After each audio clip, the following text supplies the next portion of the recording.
एक युवा और निडर योद्धा जो अपने गांव के लोगों के लिए लड़ने को हमेशा तैयार रहता है।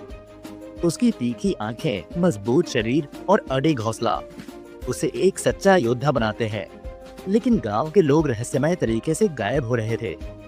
बुजुर्गों की कहानियों में काला जंगल का जिक्र था, एक श्रापित जगह जहां एक अंधेरा जादूगर राज करता था। वीर ने बिना किसी डर के जंगल में कदम रखा। वहां का माहौल अजीब था, बोलते हुए पेड़, चमकती हुई आंखें और हवा में गूंजती डरावनी आवाजें, मानो कोई उसे देख रहा हो।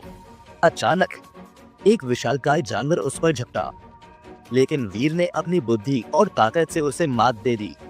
फिर वह मिली माया, एक रहस्यमयी महिला जो जंगल के हर रहस्य को जानती थी।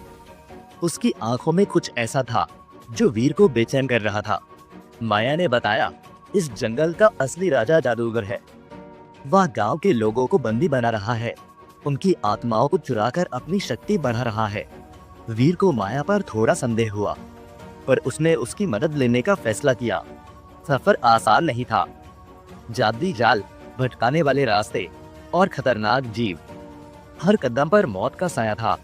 लेकिन वीर और माया के बीच एक अजीब रिश्ता बनने लगा, कभी विश्वास तो कभी संदेह। आखिरकार वे जादूगर के किले तक पहुंच गए, एक भव्य लेकिन डरावनी जगह जहां अंधेरा हर कोने में सांस ले रहा था। और फिर वीर को एक चौंकाने वाली सच्चाई पता चली। माया, वही माया जिसने उसकी मदद की थी, दरअसल जादूगर की बेटी थी। उसने उसे धोखा दिया था। वीर के लिए यह सदमे से कम नहीं था, लेकिन वह टूटा नहीं, बल्कि अब उसने माया और जादूगर दोनों से लड़ने का फैसला किया। जादूगर ने अपनी काली जादुई शक्तियों का इस्तेमाल किया। वीर कमजोर पड़ने लगा, उसकी सांसें भारी हो गईं। क्या यह उसका अंत था?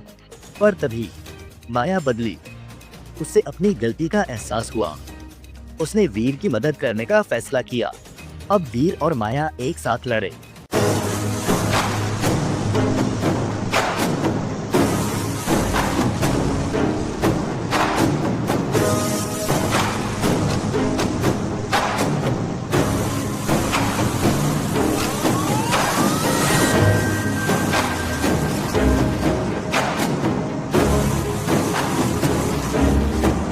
एक भयंकर युद्ध हुआ और आखिरकार उन्होंने जादूगर को हरा दिया। जंगल का श्राप टूट गया, गांव के लोग आजाद हो गए। वीर गांव लौटा, एक नायक की तरह। माया ने जंगल में रहने का फैसला किया। अब वह उसकी रक्षक बन चुकी थी। और वीर, उसने अपनी असली ताकत को पहचाना। यह तो बस एक शुरुआत थी, एक नए सफर की शुरुआत।